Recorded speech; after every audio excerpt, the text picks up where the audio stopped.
Hello नमस्ते सेवारो सबैजनालाई फेरि पनि स्वागत छ तपाईहरुलाई मेरो आजको ब्लगमा। र पछाडि देख्नु हुँदैछ उहाँहरु चाहिँ मसँग जानु हुँदैछ। एक्चुअली मलाई लानु हुँदैछ। आज चाहिँ हामी कैंजले भन्ने जग्गामा जाँदै छौं र यहाँनिर चाहिँ एकदमै राम्रो इन्द्रेणी फल्स छ भनेर सुनेको छु, उहाँले भन्नु हुँदै थियो। र आज चाहिँ तपाईहरुलाई म इन्द्रेणी फल्स देखाउन गइरहेको छु र तपाईहरुलाई आशा छ मन पर्छ भनेर यो भिडियो हेर्नुस् होला। एन्ड सो गाइस, अहिले चाहिँ म रोडाथाङ बजारमा छु। यो चाहिँ हो रोडाथाङ बजार।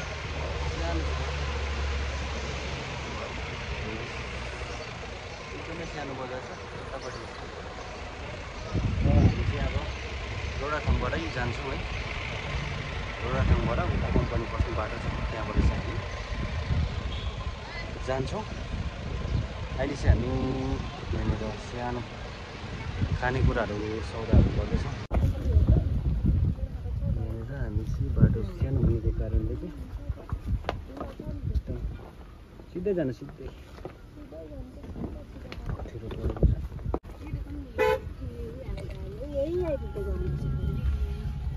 ए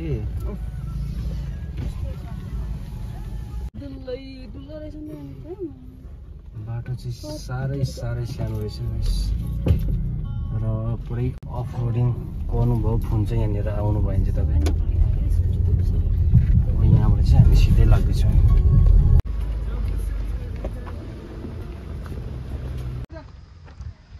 सो फाइनली गाइस हामी आइपुगिसकेको छौँ। हेर्नुहोस् भ्यू चाहिँ डरलाग्दो चाहिँ मुनि र गाडी चाहिँ हाम्रो यहाँसम्म जाने रहेछ। अब हामी चाहिँ यहाँबाट चाहिँ पैदल यात्रा गर्नुपर्ने रहेछ। यहाँबाट चाहिँ हिँडेर जानुपर्छ।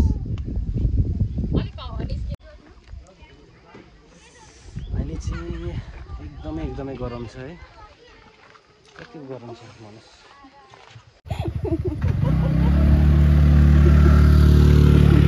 यस्तो छ यहाँनिर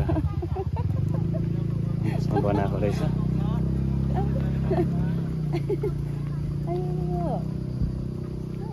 सबै हाम्रो ग्रुप यहाँबाट चाहिँ यस्तो बाँसले बाँडेर मजाले कलर लगाएको रहेछ। यहाँ चाहिँ हिँडेर जानुपर्ने थियो ल। आमामा यस्तो राम्रो रहेछ नि। मुनि नै बस्नुपर्ने छ फल्सको दर्शनको लागि चाहिँ। खाली कता हिँड्नु है?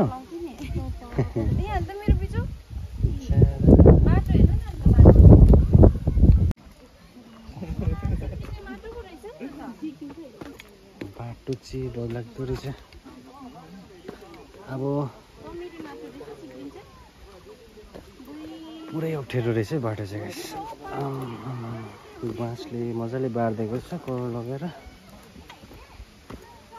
तरै पनि अप्ठ्यारो रहेछ बाटो चाहिँ। ठाडो, एकदम ठाडो रहेछ।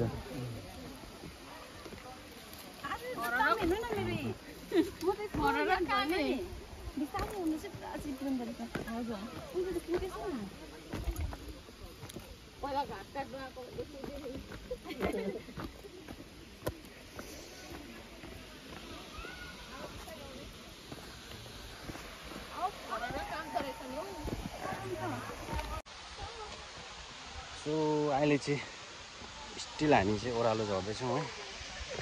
यो जग्गा चाहिँ कैंजले भन्ने रहेछ होइन। रोडाथाङदेखि चाहिँ अलिकति टाढो रहेछ, छेउमै रहेछ है। अनि गर्मी पनि निकै रहेछ। सो यो फल चाहिँ एकदमै लामो रहेछ है गाइस। र यसमा चाहिँ मान्छेहरू आएर पौडीहरू खेल्दो रहेछ है, ठुलो रहेछ। हामी चाहिँ अहिले फिलहाल पुग्नै आँटेको छौँ, ओह्रालो झर्दैछौँ। आमामा ओह्रालो चाहिँ बेटी रहेछ नि त। पुरै ओह्रालो हिँड्नुपर्ने रहेछ गाइस। बेसी गरम भएर नि घाम लागेर मैले चस्मा खोल्नु सकेको छैन। ग्लास राम्रै भएछ सनग्लास भएको। सो हेर्नुहोस् पछाडि अन्दाजा लगाइहाल्नु कतिको ठाडो छ भनेर। अहिले चाहिँ ओह्रालो झर्दैछु म।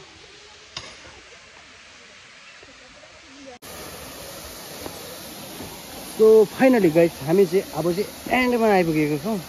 हामी मुनि पुच्छारमै झरिसक्यौँ र बाटो चाहिँ यसरी बाँसले बनाएको रहेछ एकदमै मेहनत गरेर। ठिक छ। अब यो अहिले फिलहाल त पानी बढेको छैन, बादमा बढिहाल्यो भने चाहिँ तपाईँको चाहिँ डरलाग्दो बढ्ने रहेछ, ठुलो हुने रहेछ।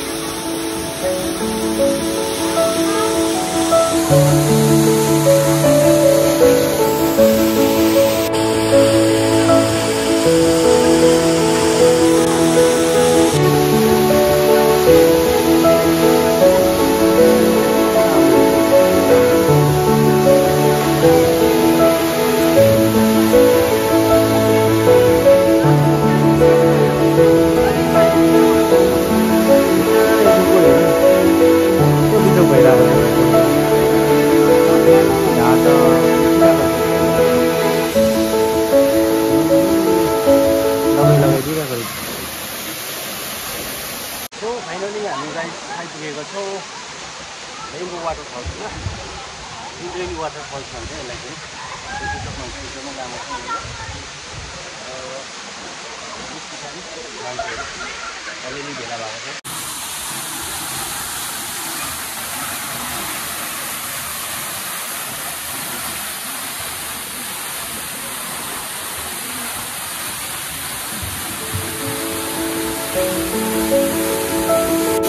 गाइस यसलाई चाहिँ किन रेनबो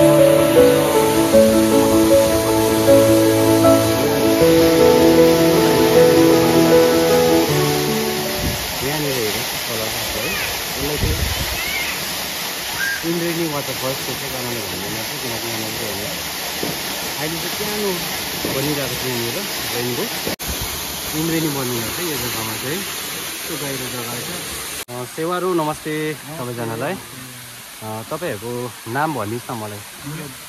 कुमार सापकोटा, मेरो भेषराज अधिकारी, तपाईँको? र अहिले चाहिँ हामी यो जग्गाको नाम के होला तपाईँ भन्नु? यो जग्गाको नाम चाहिँ इन्द्रेणी वाटरफल्स भन्छ। यो चाहिँ रिनोक कन्स्टिट्युन्सीको अम्बा ब्लक अन्तर्गत ताक्साङ कैँजाले पिथाङमा रहेको यो वाटरफल्स भन्छ, इन्द्रेणी वाटरफल्स। यो जग्गाको विशेष खास चाहिँ के छ तपाईँको यो जग्गामा चाहिँ? तपाईँको यो जग्गाको चाहिँ एक त हामीले पर्यटन हिसाबले हेर्नु भने यो चाहिँ अब पर्यटकलाई मनपर्ने एकदमै सुन्दर झरना छ होइन। अब अहिले पर्यटकले मन पराउने भनेको चाहिँ तपाईँको एउटा स्नोफल हो, एउटा वाटरफल्स हो, खोला नाला जङ्गल मन पराउँछ। त्यसले गर्दा यो चाहिँ एउटा हिडनमा एउटा छोपिएर बसेको एउटा जग्गालाई चाहिँ हामी गाउँको युथहरू, पञ्चायतहरू है, हामी सबै टिम भएर चाहिँ यो जग्गालाई चाहिँ हामीले बाटो बनायौँ। हाम्रो आफूले हामीले गरेर बाटो एसएसबीलाई हेल्प मागेर बाटो बनाएर हामीले यो गऱ्यौँ।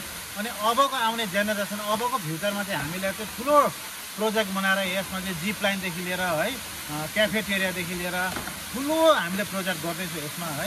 यो चाहिँ अनि यसको तपाईँलाई हिस्ट्री भन्नुपर्दा, स्टोरी टेलिङ भन्नुपर्दा यो चाहिँ के छ भन्दा चाहिँ यो जग्गामा चाहिँ लामा लमिनीले नुहाउनुहुन्थ्यो। लामा लमिनी भनेको चाहिँ एज अ गडै हो उहाँहरू है। हामी उहाँहरूलाई सो गाइस अहिले चाहिँ हामी फर्किँदैछौँ र अहिले तपाईँहरूलाई यहाँको कमिटीहरूसँग बात गराएँ है। उहाँहरू चाहिँ यहाँको कमिटी हुनुहुँदो रहेछ र यो चाहिँ फिलहाल बनिँदै रहेछ, अन्डर कन्स्ट्रक्सन रहेछ। र अहिले यो फिलहाल बाटो पोइन्ट बनाइदिएको रहेछ। अहिले फ्रेसमा हामी चाहिँ नयाँ पऱ्यौँ र आइहालेको राम्रै भयो है। एकदमै स्पिरिचुअल जग्गा रहेछ हेर्नुहोस्, एकदम मुनि ओह्रालो जाने रहेछ है, हिँडेर जानुपर्ने रहेछ। र यसको चाहिँ सरकारबाट चाहिँ प्रोजेक्ट छ भन्दै थियो उहाँले है। र यसको चाहिँ डरलाग्दो प्रोजेक्ट छ अरे, जिप लाइनहरू पनि बनिँदैछ यो पारीदेखि है। यो पारीदेखि यतासम्म जिप लाइनदेखि लिएर तल स्विमिङ पुलदेखि लिएर र त्यहाँ एकदमै दामी झर्ना रहेछ, रेनबो देख्ने रहेछ त्यहाँभित्र चाहिँ तपाईँको। र यही भन्नु चाहन्छु है, जति पनि मान्छेहरू आउनुहोस्, मजाले आउनुहोस् है, सेफली आउनुहोस्, रमाइलो गर्नुहोस्, जानुहोस्। र यहाँनिर चाहिँ टेम्पलहरू पनि बनिने कुरा छ है, वनझाक्रीहरूको है बस्ने जग्गा। यो चाहिँ एकदमै स्पिरिचुअल जग्गा रहेछ। वनजातिहरू पहिला आउँथ्यो अरे बस्थ्यो अरे भन्ने कुरा छ है, र स्पिरिचुअल जग्गा रहेछ। तपाईँहरू आउनुभयो भने चाहिँ है तपाईँहरूले फोहोर मैलो नगरिदिनुहोस् त्यो पानीमा है, झर्नाको छेउतिर नजानुहोस् बेसी। अब स्विमिङ गर्ला के गर्ला होइन, नानीहरूले मुद्देला कसैको के हुनसक्छ है, त्यही भएर चाहिँ आउनुहोस्। स्पिरिचुअल जग्गा छ, एकदम राम्रो जग्गा छ, दामी जग्गा छ। फल्स एकदमै लामो छ र इन्द्रेणी फल्स, त्यसै कारणले भनेको यसलाई है, इन्द्रेणी देख्छ यहाँनिर है, र अलिकति हिँड्नुपर्ने रहेछ। मजाले आउनुहोस्, इन्जोय गर्नुहोस् अनि सेफली फर्किनुहोस्, फोहोर मैला नगरिदिनुहोस्। यसरी सफा राखिदिनु, डस्टबिनहरू राखिदिएको छ है, यसरी सफा राख्नुभयो भने यो टुरिस्ट पोइन्ट अझै राम्रो भएर जान्छ। यो रोड चाहिँ फिलहाल कमिटीहरू मिलेर पर्सनली ल्याएको रहेछ, बादमा यहाँबाट अझै डेभलप हुँदै जाने रहेछ है। कसैलाई देख्नुहुन्छ है हो, दिदी चाहिँ खस्नु भएको, दिदीको छोराछोरी छ